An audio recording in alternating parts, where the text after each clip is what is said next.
اعوذ باللہ من الشیطان الرجیم بسم اللہ الرحمن الرحیم رب اشرح لی صدری ویسر لی امری واحلل عقدۃ من لسانی یفقہوا قولی۔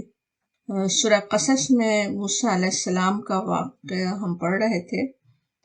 پیدا ہوتے ہی قتل کر دیے جانے کے خوف کے ساتھ ان کی زندگی کے حالات شروع ہوئے تھے، اور اپنے وقت کے طاقتور ترین بادشاہ اور زبردست سلطنت کے مالک کے پاس شہزادے کی طرح پروان چڑھنے کے بعد ان کی زندگی کا نیا موڑ شروع ہوا تھا۔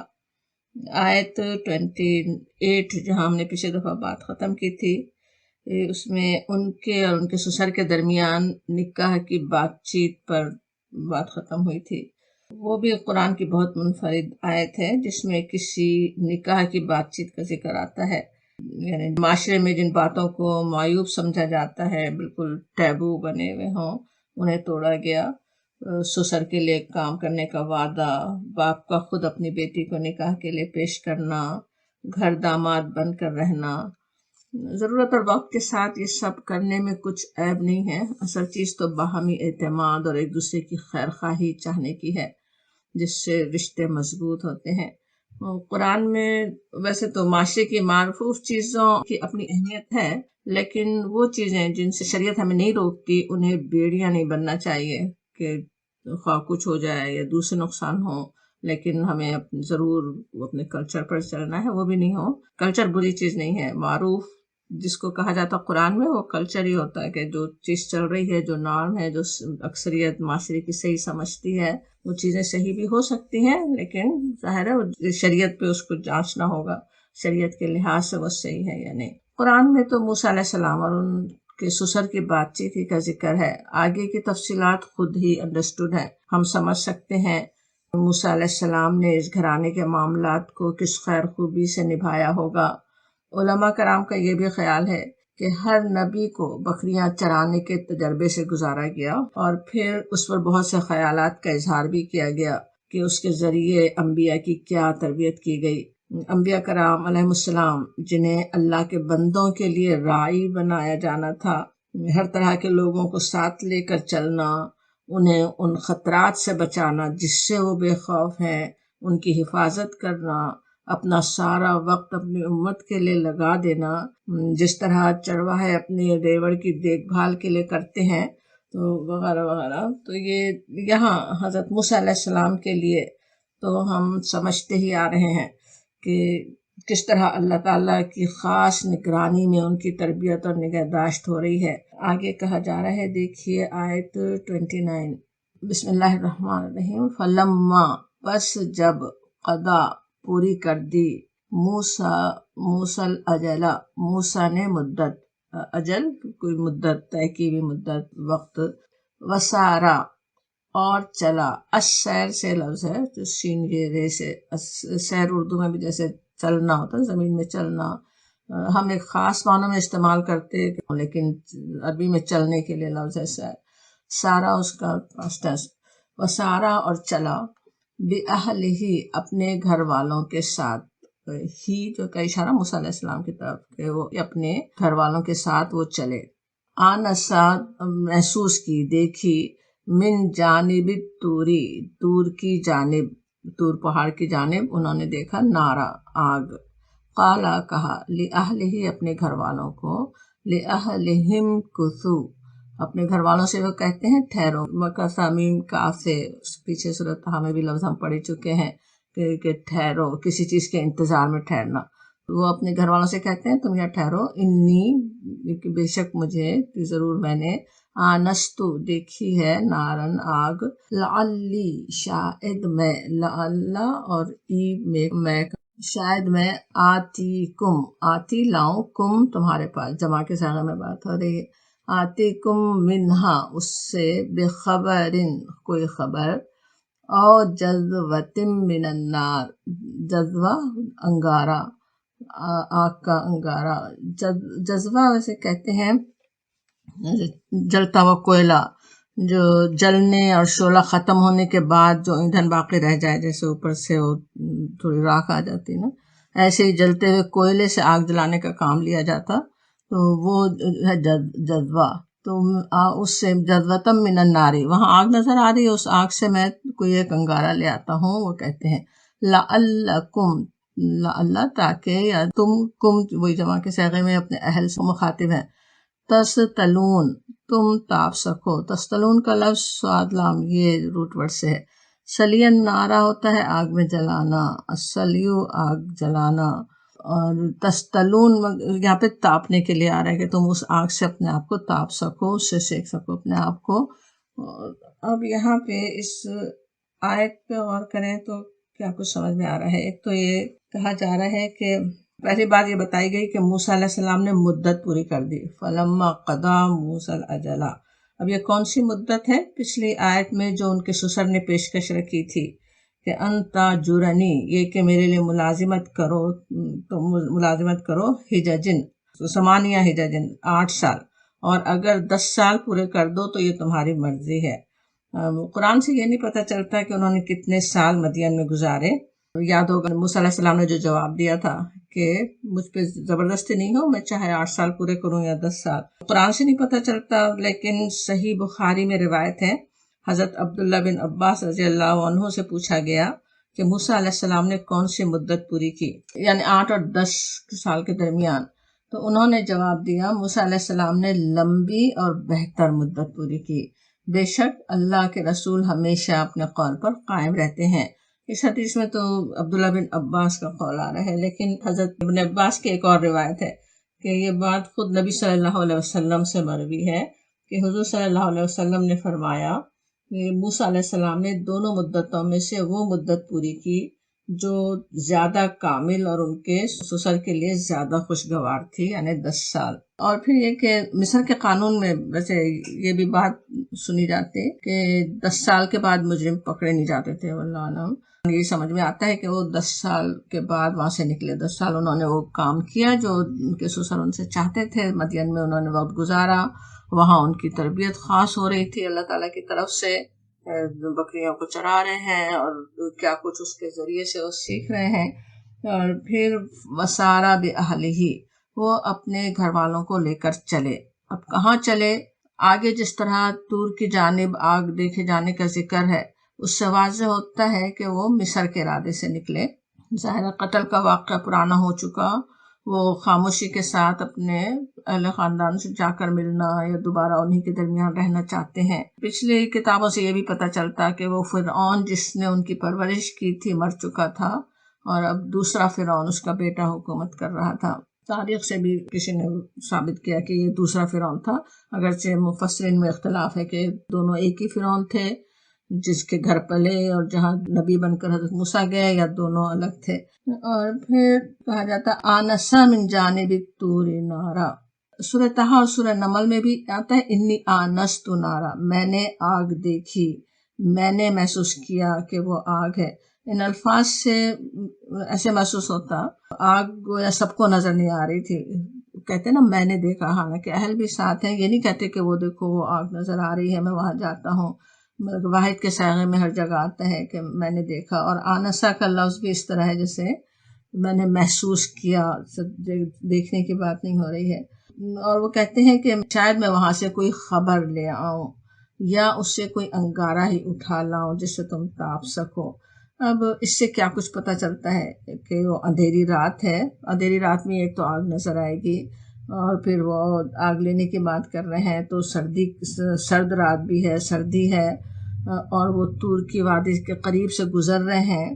تو وہ کہتے ہیں آتیکم منہا بخبرین. سورہ طٰہٰ میں یہاں پہ تو یہ بات ہے کہ میں خبر لے آتا ہوں. سورہ طٰہٰ میں ان کا قول آتا ہے کہ اجد علی النار ہدی، یا مجھے آگ پر کوئی رہنمائی مل جائے.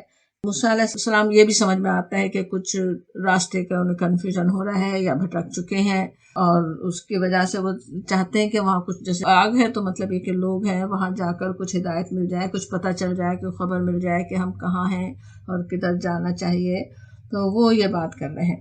موسیٰ علیہ السلام تو راستے کی رہنمائی اور خبر کی بات کر رہے ہیں، اور وہاں ان کے لیے بہت بڑی خبر، اصل ہدایت انتظار کر رہی تھی. اور جذوۃ من النار لعلکم تستلون، لعل تاکہ، کم یہاں بھی جمع کے صیغے میں ہے. کسی نے یہ سمجھا کہ بس وہ احترام سے بیوی سے بات کر رہے ہیں پچھلی کتابوں میں ان کے اور بھی اہل کی بات آتی ہے، واللہ عالم۔ سورۃ طہ کی آیت بھی اس طرح ہے، لِأَهْلِهِمْ كُثُوا إِنِّي آنَسْتُ نَارًا، ذرا ٹھہرو میں نے آگ دیکھی ہے۔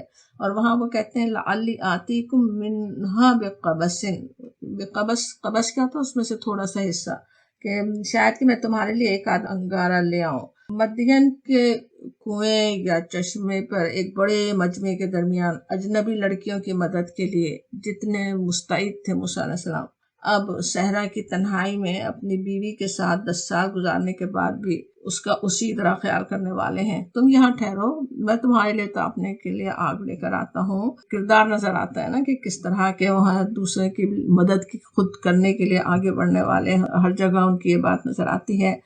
اور پھر کہا جاتا آگے دیکھیں آیت 30، فلما، پس جب، اتاہا، آیا اس کے پاس، ہاں کا انار کی طرف ہو سکتا ہے اشارہ کہ وہ آئے، اس طرف آئے، نو دیا، پکارے گئے، آواز دی گئی، میں شاطئ الوادی، شاطئ کنارہ، جیسے کسی چیز کا ایک طرف کا کنارہ ہو تو کنارے سے، الوادی الایمنی، وادی میدان، وادی جو تم جانتے ہیں، ایمنی دائیں جانب۔ اب یہ دائیں ظاہر ہم پورا اندازہ تو نہیں کر سکتے، ہو سکتا ہے جس طرف سے وہ آ رہے ہیں وہ ان کے دائیں طرف جو وادی ہے وہاں سے انہیں آواز آ رہی ہے، وہاں سے وہ پکارے گئے۔ فی البقعۃ المبارکۃ، بقعہ کہتے ہیں کوئی خطہ، کوئی جگہ، زمین کا حصہ، المبارکہ، مبارک، من الشجرۃ، ایک مبارک درخت سے، یا موسیٰ، یہ کہ اے موسیٰ، انی، میں ہی ہوں، انا اللہ، میں ہی ہوں اللہ، رب العالمین، جہانوں کا پروردگار، میں ہوں اللہ جہانوں کا پروردگار۔ گفتگو میں سب سے پہلی بات کیا ہو رہی ہے؟ انا رب العالمین۔ اب موسیٰ علیہ السلام تو آگ لینے پہنچے تھے، انہیں بتایا جاتا کہ آگ نہیں ہے، یہ میں ہوں۔ اور یہاں پہ بات مختصر آ رہی ہے، سورۃ طہ میں کچھ زیادہ تفصیل آئی ہے، ہم پڑھ تو آئے ہیں لیکن یہ مبارک موقع جب موسیٰ علیہ السلام سے اللہ تعالیٰ نے کلام کیا، اس کرۂ زمین پر پوری انسانی تاریخ کا سب سے انوکھا واقعہ ہے۔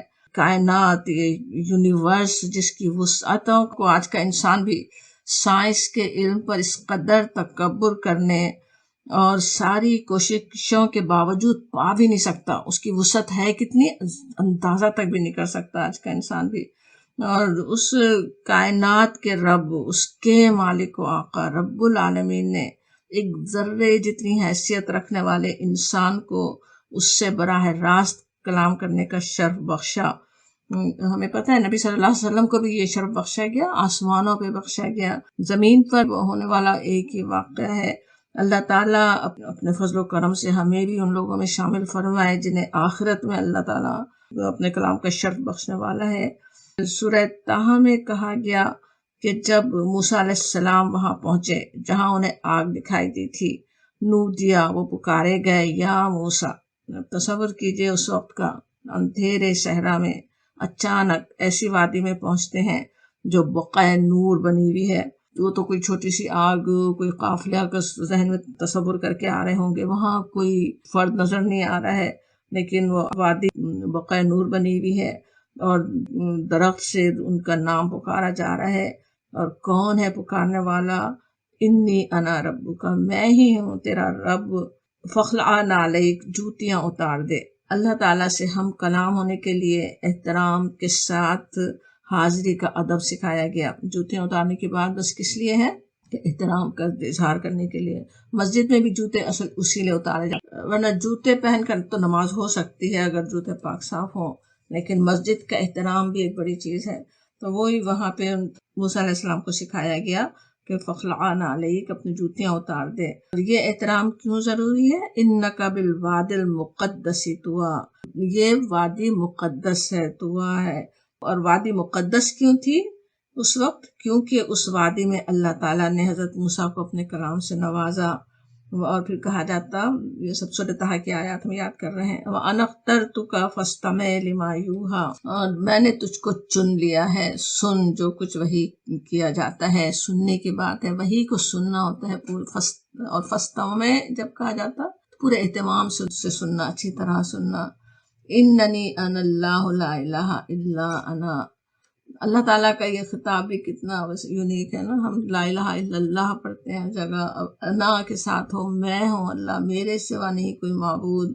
وہ بات وہاں پہ اس وقت کہی گئی موسیٰ علیہ السلام سے کہ میں ہی اللہ ہوں، میرے سوا کوئی معبود نہیں، کوئی الہ نہیں. اب یہ تو تھی سورہ طٰہٰ میں جو اس وقت کی تفصیل آئی. سورہ قصص ہم پڑھ رہے ہیں، اس میں دیکھیے اگلی آیت کہا جاتا وَأَن، اور یہ کہ القی ڈال دو عصاک اپنی لاٹھی، اپنا عصا. فلما، پس جب رآہا دیکھا اس کو، ہا کا اشارہ عصا کی طرف، ہا مؤنث ہوتا نا عصا کے لیے، کہ دیکھا اس کو تہتزو، تہتزو جیسے ہل رہی تھی. حزہ کا لفظ یاد ہوگا سورہ مریم میں بھی، حزی الیک ہم پڑھ چکے ہیں، کسی چیز کو جھنجھوڑنا، ہلانا. تو تہتزا جیسے حرکت کر رہی تھی، زیادہ سمجھ میں آتا ہے جیسے وہ بل کھانے لگی. وہ عصا جو ہے وہ اس میں جان نظر آ رہی ہے. کأنہا، گویا کہ وہ جان، سانپ ہے، جیسے کہ وہ سانپ ہو، وہ اس طرح بل کھانے لگی. جاننا کا جو لفظ ہے وہ جن اور قوی ہیکل کے لیے بھی آتا ہے. ویسے تو جاننا کا لفظ ہم جانتے ہیں سفید پتلے سانپ کے لیے بھی جاننا کا لفظ. سانپ کے لیے بہت سارے عربی میں الفاظ ہیں، عربی بہت ہی رچ لینگویج ہے نا. لیکن جو قرآن میں جو حضرت موسیٰ علیہ السلام کو کا جو معجزہ دیا گیا تھا، اس سانپ کے لیے بھی 3 الفاظ آتے ہیں. ایک ہی سانپ تھا لیکن اس کے لیے ایک جاننا کا لفظ ہے، سفید پتلا سانپ. دوسرے حیہ کا لفظ ہے جو سورہ طٰہٰ میں ہم پڑھ چکے ہیں. حیہ ہر سانپ کے لیے آتا ہے، اس میں جنس جیسے جو بھی سانپ، مذکر مؤنث جیسا بھی، ہر قسم کا سانپ، کنڈلی مارنے والے سانپ کو بھی کہا جاتا. اور ثعبان کا بھی لفظ آتا ہے اس سانپ کے لیے، ثعبان مبین، اژدہا، بڑے سانپ کے لیے. جنات کا سانپ کی صورت میں آنا بھی پڑتا ہے، اسی لیے وہ جاننا جن کو بھی کہا جاتا ہے، یہ سانپ کو بھی. یہ بھی ہو سکتا ہے جس طرح ہم دیکھ رہے ہیں کہ 3 الفاظ اس کے لیے آئے. تو پہلی مرتبہ جب نبوت دیتے وقت دکھایا گیا وہ معجزہ، اس وقت تو چھوٹا عام سانپ ہو، جس کو بس عام سانپ حیہ بھی کہا جا سکتا ہے، یا جاننا کی طرح تھا سفید پتلا سانپ. اور جب فرعون کے دربار میں دکھایا گیا، وہیں الفاظ آتے ہیں اس واقعے میں، ثعبان مبین کے الفاظ آئے، بہت ہی بڑا اژدہا، بالکل واضح صاف نظر آنے والا کہ وہ سانپ ہے.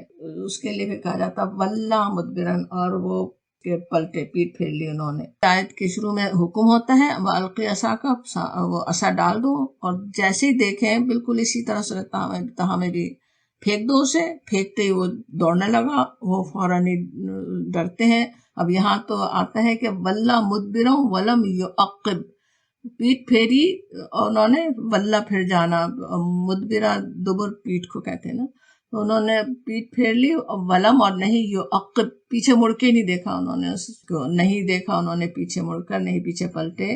یا موسیٰ، پکارا گیا، اقبل، آگے آؤ، ولا تخف، اور نہ ڈرو، انک من الآمنین، اور بے شک تم امن پانے والوں میں سے ہو، تم امن پاؤ گے، امن پانے والوں میں سے ہوگے.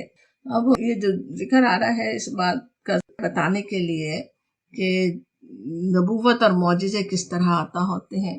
اللہ کے رسول خود اس کے لیے کوئی یعنی مشقت نہیں کرتے، کوئی ریاضت نہیں کرتے، کوئی کوشش نہیں کرتے اس کے لیے، بلکہ انہیں ذرا سی بھی توقع بھی نہیں ہوتی کہ ایسا کچھ ہونے والا ہے. حضرت موسیٰ علیہ السلام کے جو واقعہ ہم پڑھ رہے ہیں، کچھ ان کے شان و گمان میں نہیں تھا کہ آگے کیا ہونے والا ہے. وہ تو صرف آگ لینے کے لیے گئے تھے، اور وہاں نبوت مل جاتی ہے، وہاں معجزے عطا ہو جاتے ہیں. اور اسی سے جو واقعہ جس طرح سے بتایا جا رہا ہے، یہ بھی واضح ہوتا انبیاء کرام علیہ السلام بھی بشری ہوتے ہیں، ان کے ساتھ بھی سارے انسانی جذبات ہیں، غم، خوشی، خوف اور اطمینان کے.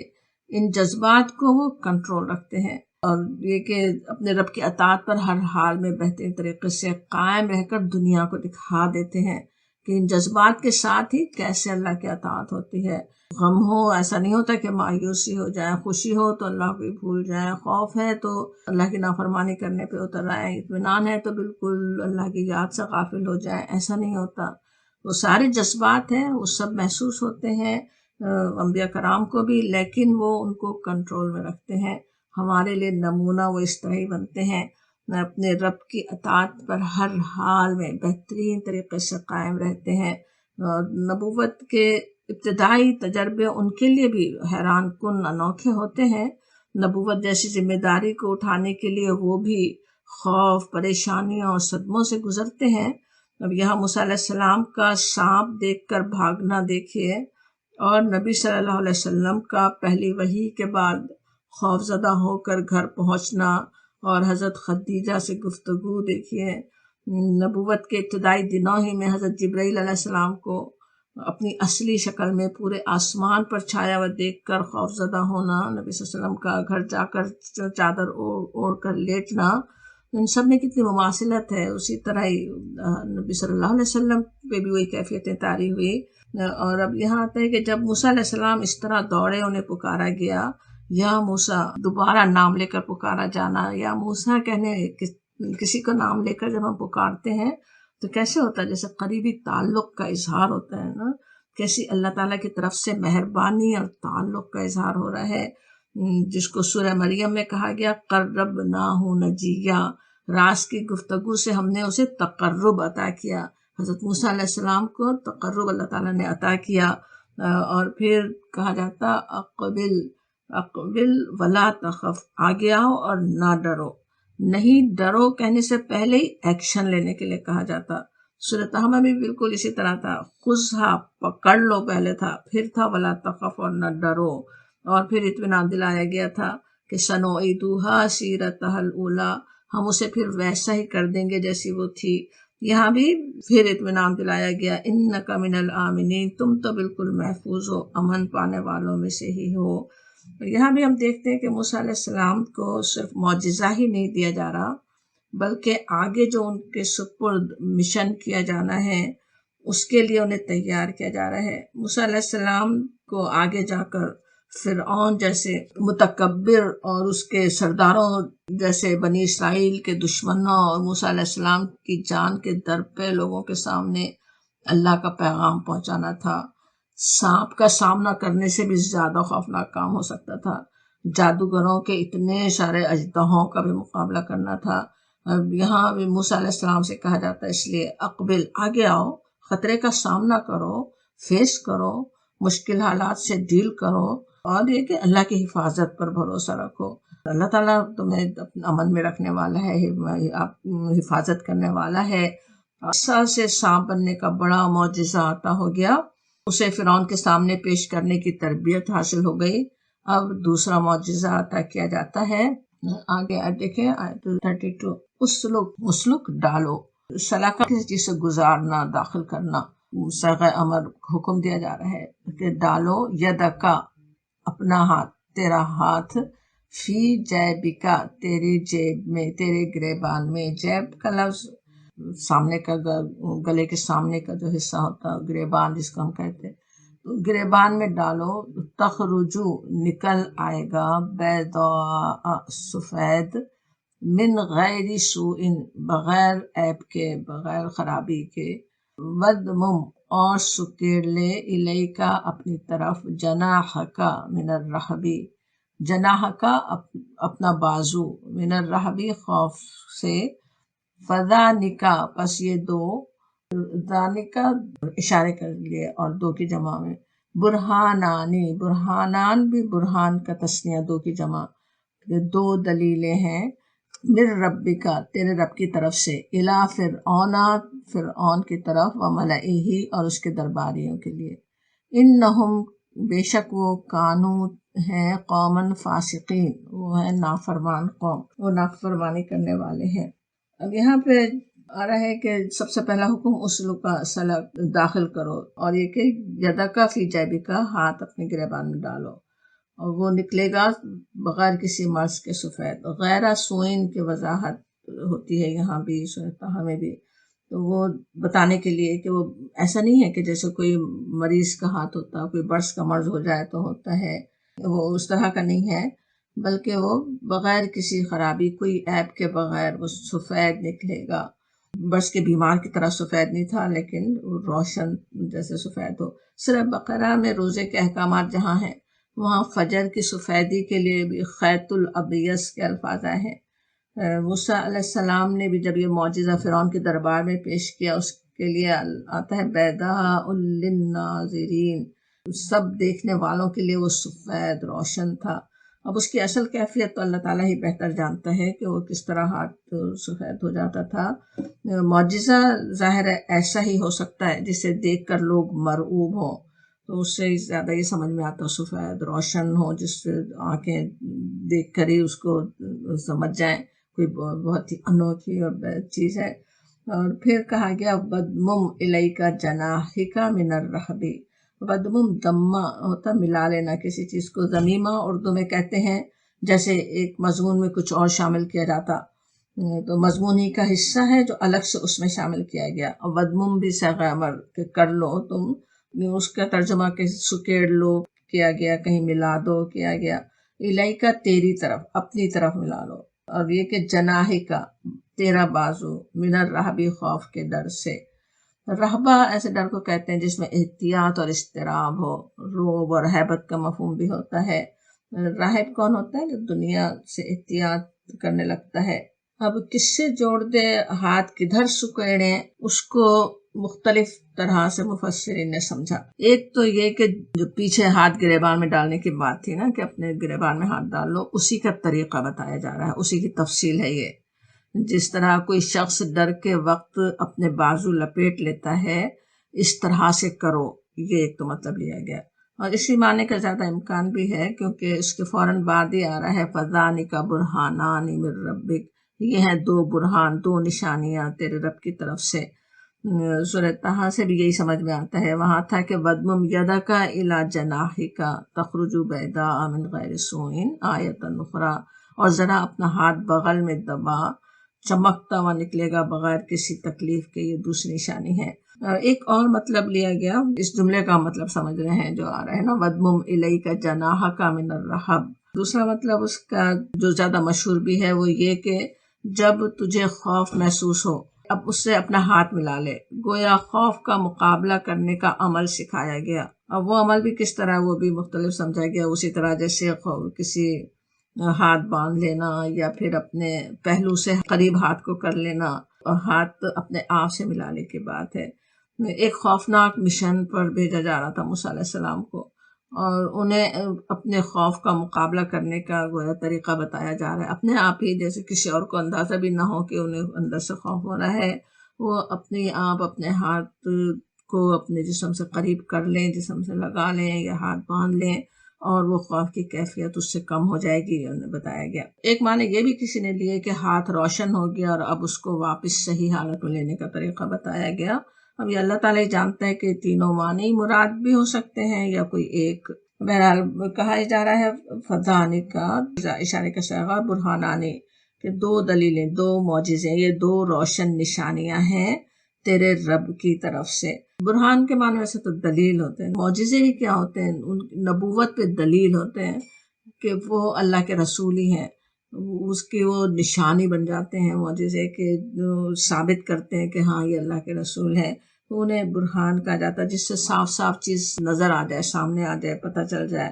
یہاں یہ بھی آتا ہے کہ وہ صرف فرعون ہی کے لیے نہیں، ملائے ہی کا بھی ہے، اس کے سرداران، ان سب کی طرف بھیجا گیا تھا آپ کو۔ ایک اور جگہ ویسے آپ کو بھیجنے کی بات آتی ہے، فرعون، حامان اور قارون، جو بڑے بڑے سردار، ان کی طرف جیسے بھیجا گیا ہو۔ ویسے ملائے کس کو کہتے ہیں؟ سرداران، عہدیدار، وزراء، حکومت میں ظاہر سب شریک ہوتے ہیں نا، سب مل کر ہی کرتے ہیں۔ ظالموں کے بنچ کے پاس جا کر انہیں اللہ کی بندگی کی طرف بلانا تھا موسیٰ علیہ السلام کو۔ موسیٰ علیہ السلام کے قتل کے مشورے کرنے والے بھی جب بات آئی تھی پیچھے، ملائے ہی تھا، وہ قتل کے مشورے کر رہے تھے، اتنے وہ جانی دشمن تھے، ان کا سامنا کرنا تھا۔ موسیٰ علیہ السلام ہی وہ نبی ہیں جنہیں نبوت کے ساتھ ہی معجزے عطا کیے گئے، کیونکہ جس طرح کے طاقتور ان کے دشمن تھے، اس کے لیے ایک بھی نہیں، دو دو بڑے معجزے دیے گئے۔ سرکش بھی تھا، بے حد سرکش اس کے ہونے کی بھی بات آتی ہے نا قرآن میں جگہ جگہ، تو اس کو قائل کرنے کے لیے اللہ تعالیٰ نے دو دو معجزے دیے، اور اتنے بڑے کھلے معجزے، بلکہ ان دو معجزوں سے آگے اور بہت سی نشانیاں دکھائی جانی تھیں، جیسے دوسری جگہ کہا گیا لِنُرِيَكَ مِنْ آيَاتِنَا الْكُبْرَى، تاکہ ہم تجھے بڑی بڑی نشانیاں دکھائیں۔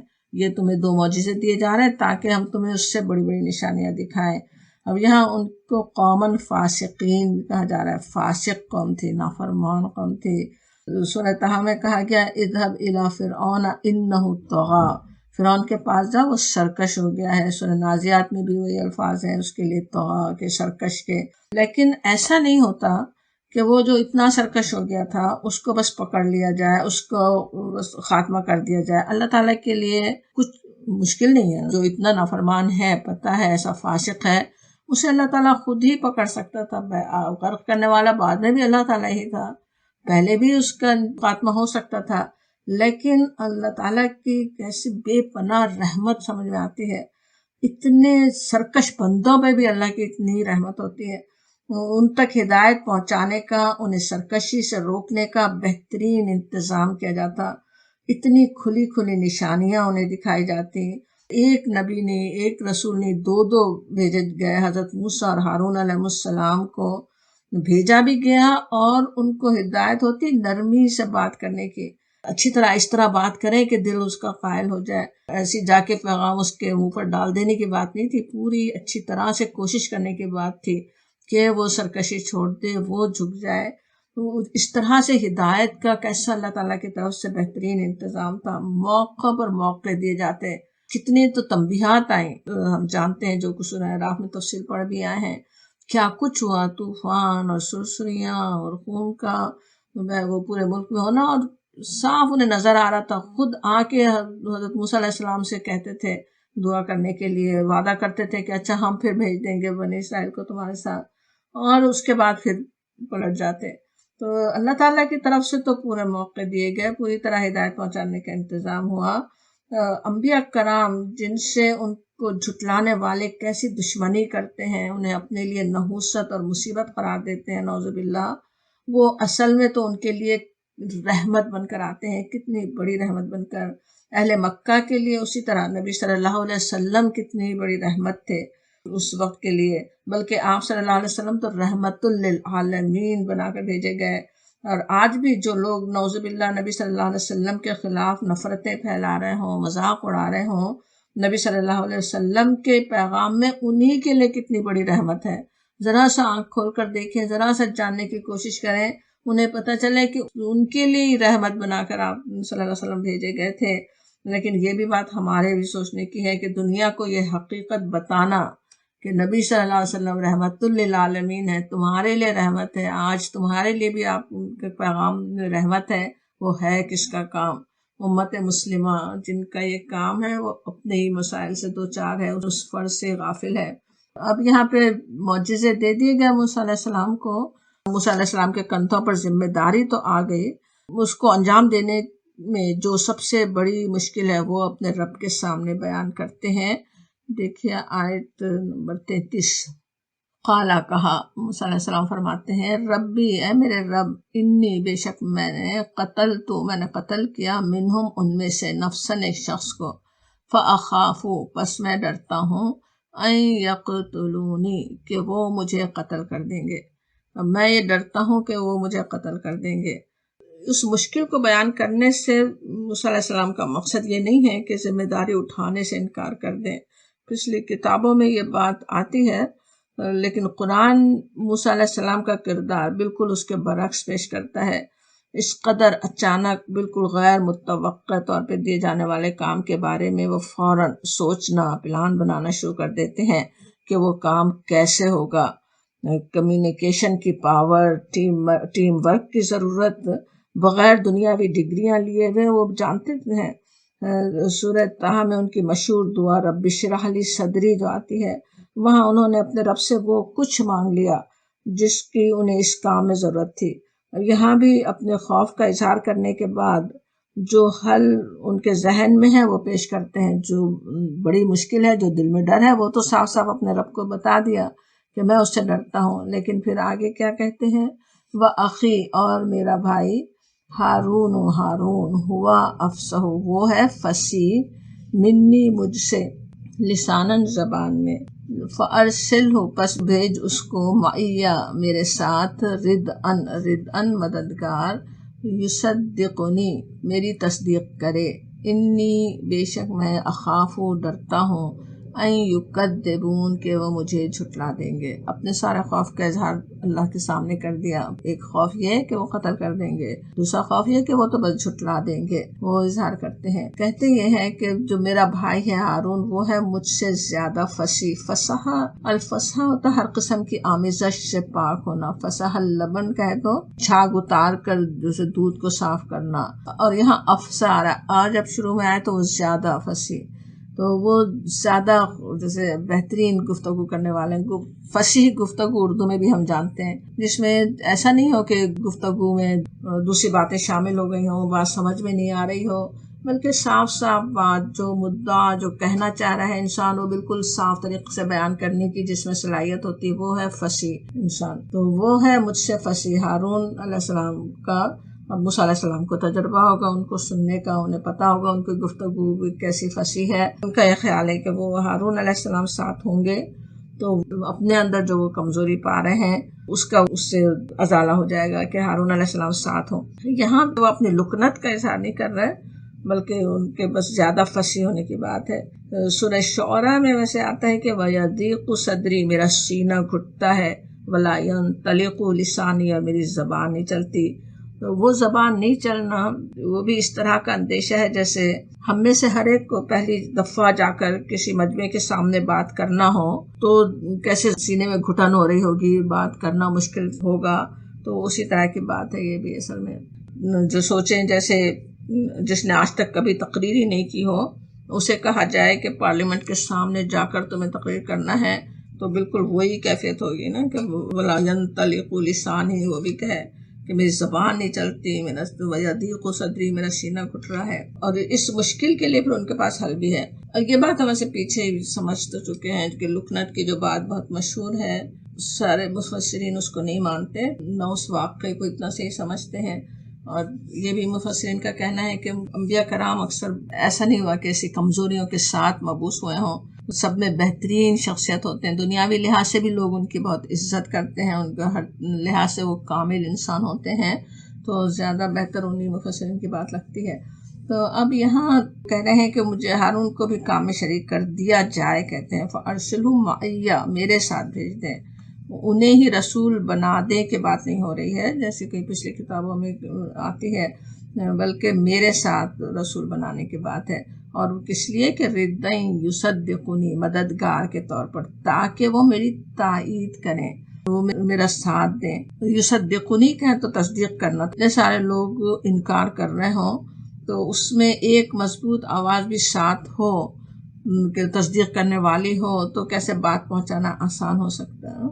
اور اسی کی وضاحت سورۃ طٰہٰ میں جو دعا آئی، جو رب اشرح لی والی دعا ہے، اسی میں آخر میں یہ بھی آتا ہے نا وَاجْعَل لِّی وَزِیرًا مِّنْ أَہْلِی، اور میرے لیے اپنے گھر والوں میں سے ایک وزیر مقرر کر دے. تو ردّن یہاں جن معنوں میں آ رہا ہے، ردّا ویسے کہتے جیسے سپورٹ دینے والی چیز کو، یہاں ردّا کا لفظ ہے، وہاں پہ لفظ ہے وزیر کا. وہ بھی تقریباً وہی ہے، وزارا سے وزیر ہوتا ہے نا، پشت پناہی کرنے والا، ساتھ دینے والا. ہارون آخی میرے بھائی کو، اپنے بھائی کو اتنا بڑا فیور اور کس نے دیا ہوگا کہ نبی ان کو بنانے کے لیے درخواست کر لی. موسیٰ علیہ السلام نے اپنے بھائی کو 8-10 سال سے دیکھا تک نہیں ہے، لیکن ان پر کس قدر اعتماد ہے. وہاں پہ اسی دعا میں رب اشرح لی صدری والی دعا میں فرماتے ہیں اشدد بہ ازری، اس کے ذریعے مجھے طاقت عطا کر دیں.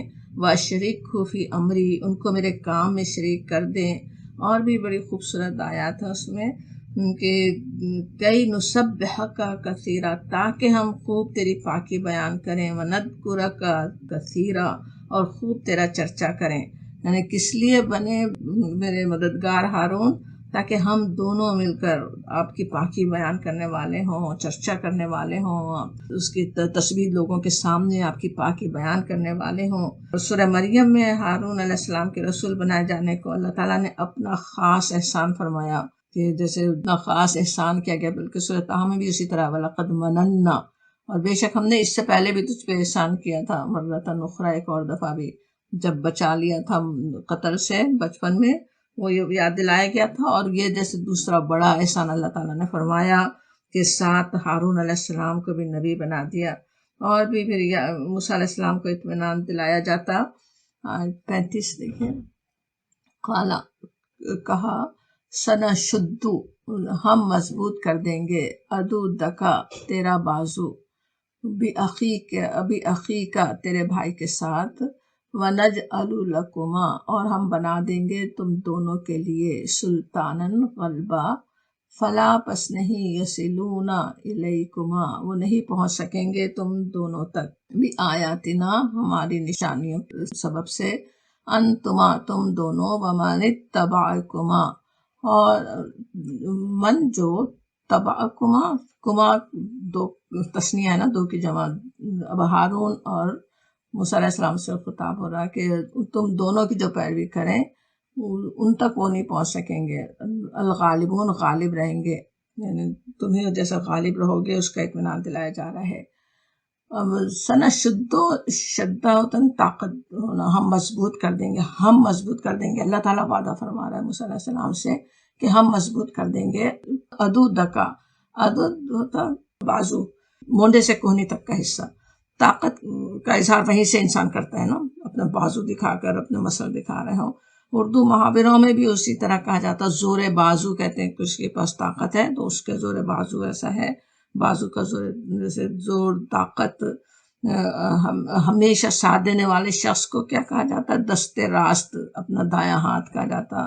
تو وہ جیسے اصل طاقت کے اظہار کی چیز ہے. اب یہاں ہارون علیہ السلام کو بھی موسیٰ علیہ السلام کا دست راست بنانے، ان کا ساتھ دینے والا، ان کو سپورٹر بنا دینے کی بات ہو رہی ہے کہ بھی اخی کے تیرے بھائی کے ساتھ ہم بنا دیں گے. وہ تو تجویز پیش کر رہے ہیں، وہ بھی یعنی ضروری نہیں ہوتا نا کہ جو انسان سوچ رہا ہے اسی طرح وہ ساتھ دے سکیں، اتنے وہ سچ مچ وزیر بنے ان کے لیے، وہ ان کے لیے دست راست بنے. لیکن اللہ تعالیٰ کا وعدہ ہم بنا دیں گے، وہ تمہارے لیے سپورٹر ہوں گے، وہ تمہارا ساتھ دینے والے ہوں گے. ایک خطرناک مہم پر جانے کے لیے کسی کا ساتھ موجود ہونا بھی کس قدر ہمت افزا ہو سکتا. اور یہاں تو اللہ رب العالمین کی طرف سے اطمینان دلایا جا رہا ہے. اور کیا اطمینان دلایا جاتا؟ وَنَجْعَلُ لَكُمَا سُلْطَانًا. سلطان کے کئی معنی ہیں. شین لام تو اس کا روٹ ورڈ سلطہ، غلبہ حاصل ہونا. تسلط کا لفظ اردو میں ہم اسی سے استعمال کرتے ہیں. ویسے تو کئی سلطان کے کئی معنی ہیں. بادشاہ کو بھی سلطان کہا جاتا ہے، دلیل کے لیے بھی آتا ہے. یہاں سلطان سے مراد غلبہ، دبدبہ اور ہیبت ہے. ایک دبدبہ اور روب تو ہوتا ہے جو متکبرین اپنی طاقت کے زور سے دوسروں پر قائم کرنا چاہتے ہیں. اکثر وہ دلوں پہ لوگوں کے ہوتا بھی نہیں، روب ظاہر میں بس کرنا پڑتا ہے، لوگوں کو مرعوب ہونا پڑتا ہے. لیکن ایک وہ جو کہ اللہ تعالیٰ کی دین ہے، ایک وہ روب ہوتا ہے جو اللہ کی دین ہے. نبی صلی اللہ علیہ وسلم جیسے رحیم و شفیق انسان بھی جا کر ابو جہل سے کہتے ہیں کہ مظلوم کا مال واپس کرو. ابو جہل جسے اس امت کا فرعون کہا گیا، اسے کوئی جواب دینے کی ہمت نہیں ہوتی، چپ چاپ مال لا کر حوالے کر دیتا ہے مظلوم کے. مشہور واقعات، اس کی تفصیل شاید پتہ بھی ہوگی. اور ایک دفعہ نبی صلی اللہ علیہ وسلم ہی کے قتل کے ارادے سے آنے والے کی تلوار خود ہی آپ کی بات سنتے ہی ہاتھ سے گر پڑتی ہے. تو کیسا وہ روب اللہ تعالیٰ نے جیسے دیا ہوا تھا نا آپ کی شخصیت میں بھی. تو موسیٰ علیہ السلام کا حال بھی ہم دیکھتے ہیں. ایک غلام بنا کر رکھی گئی، کمزور قوم سے تعلق رکھتے ہیں، ساتھ کوئی فوج نہیں ہے، کوئی طاقت نہیں ہے. فرعون اور اس کے سردار اتنی مخالفت کر رہے ہیں جو اتنی طاقت رکھتے ہیں. فرعون عدل اوتاد ہے، جو اتنی فوجیں جس کے پاس ہیں اور کیا کچھ وہ کر سکتا ہے.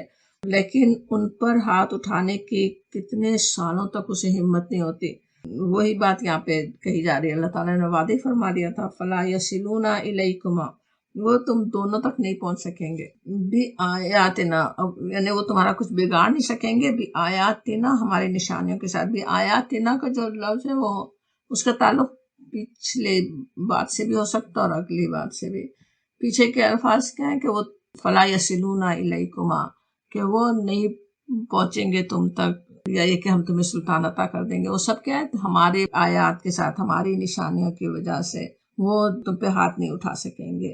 اور آگے ہے کہ انتما، تم دونوں، اور جو تم دونوں کی پیروی کریں گے وہ غالب ہوں گے. اس کو بھی آیاتنا کے ساتھ سمجھ سکتے ہیں کہ ہماری نشانیوں کے زور سے غلبہ تمہارا اور تمہارے پیروں ہی کا ہوگا. وہ غالب ہوں گے۔ اب دنیاوی لحاظ سے کسی بھی اور اندازے کے مطابق تو کوئی یہ پیشن گوئی کر نہیں سکتا تھا کہ فرعون اور حضرت موسیٰ علیہ السلام کی اس کشمکش میں غلبہ موسیٰ علیہ السلام اور ان کے پیرووں کا ہوگا، لیکن ابھی نبوت کی ذمہ داری ڈالتے ہوئے ہی یہ یقین دلا دیا گیا کہ تم ہی غالب رہو گے۔ اس وعدے پر یقین ہی انبیاء کرام علیہ السلام کو کیسے کیسے سخت حالات میں ثابت قدم رکھتا ہے۔ انہیں اپنے رب سے اچھی امید ہی ہوتی ہے۔